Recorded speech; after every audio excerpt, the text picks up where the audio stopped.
Цифровая революция породила множество новых мелких телеканалов, порой совершенно нежизнеспособных. Болтались они в нише семейно-развлекательной, дамской, психологической, а в итоге прибились туда, где самые легкие деньги – к оккультным мошенническим группировкам. Что вы по этому поводу скажете? Это разборка пидорская. Здравствуйте, дорогие телезрители. Я Изида Мак, экзорцист, парапсихолог, и Александр. Парапсихолог, энерготерапевт и прогрессор косвенной энергетики. В мегаполисах такое мало кто смотрит, зато из медвежьих углов сказочный долбоеб. Где ни развлечений, ни работы, вал звонков, особенно от одиноких дам. Муж от меня ушел, он ушел к молодой. Вот только вы должны мне помочь. Вам нужно сейчас, прямо сейчас, позвонить по телефону, который вы видите на вашем экране. Ты чё, охуел? Задача ведущих – перенаправить звонки в платный колл-центр, где первичная консультация с гастарбайтерами на телефонах стоит 20 тысяч, а астральный сеанс с самими так называемыми мастерами – 120. Ученые назвали это естественным отбором. Сегодня я с вами не один работаю. Я работаю с Ларисой Гидочкой, но сейчас мне нужно настроиться на ваш фантом. Фантом всегда говорит одно и то же, что у клиента родовое проклятие, снять которое можно минимум за 5 сеансов. Сегодня вечером я вас жду на следующий сеанс, потому что я не хочу, чтобы это перешло, не дай бог, на вашего сына. Обязательно, чтобы были, моя хорошая. Нету денег, иначе сразу говорю, не надо их жить. What the fuck is this? Я жалею. Сюда очень многие уходили только потому, что жалели. Тот, кто перестал жалеть, перестал. Она приезжая из Средней Азии, продавшая душу за столичную жизнь. Что за хуйня ебаная? Он москвич, интеллигентский сынок, пианист. В нищете не жил, злодеем стал скорее по зову сердца. То же самое, что в мозге. Люди это были, это люди, есть это люди, это все, это не что это так. Расходный материал. Совесть-то должна быть хоть какая-то! Ну понятно. Кредиты там, долги влезают. Влезают. Некоторые жалеют. Даже когда начинают кредит, плакать, убиваться, что ой, ты все плохо, и там я повешу. У меня здесь одна версия, как я говорю, не пускай вешается. Что им версия? Пускай вешается. Чего, блядь?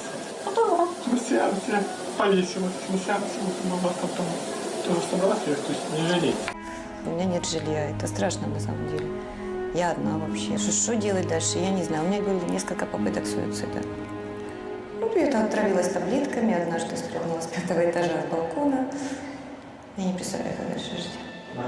Ох, и смеялись же, наверное, в колдовском зазеркалье. Как ловко они развели очередную болящую. Вообще, упоение своей безжалостностью, алчностью, готовность отбирать последнее – родовые черты оккультного бизнеса.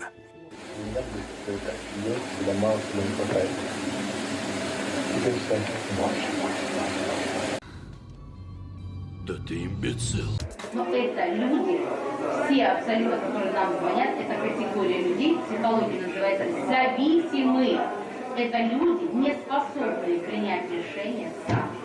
Они в 2 словах вам скажут свою мечту.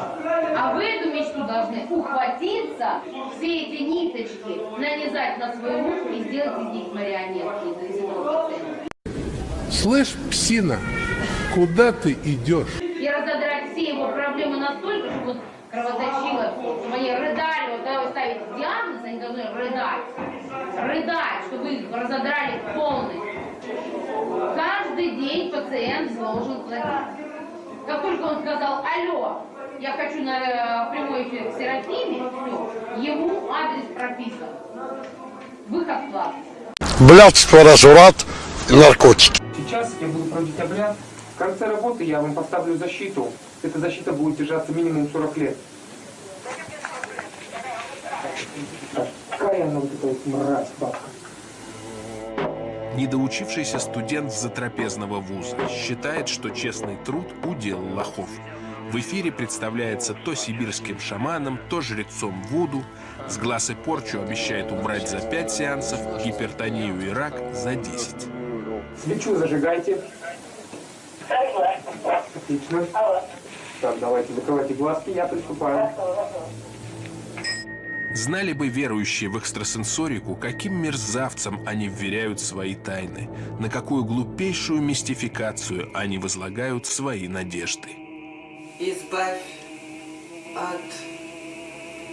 Чё-то не могу ловить слова. Избавь от недугов и горьких болезней. Как постоянно каждый раз звонила, каждый день говорила: ты только, пожалуйста, живи. Ты только, пожалуйста, живи. Что все будет хорошо, ты только, пожалуйста, живи. То же самое, что в морге. Люди это были, это люди, есть это люди, это все, это не что это так. Расходный материал. Люди, выбитые из колеи, потерявшие способность к самокритике, главные жертвы телефонной преисподней. Они вынуждены сюда звонить, потому что медицина уже не помогает. Как не, ну как-то больных-то жалко. Вообще не надо их жалеть. То есть нужно сразу? Нужно сразу, пока он тепленький, пока эмоции, пока они сами не подумали, что же я делаю. Да что ты, черт побери, такое несешь? Вы что, ебанутые, что ли? Музычку! Love is real.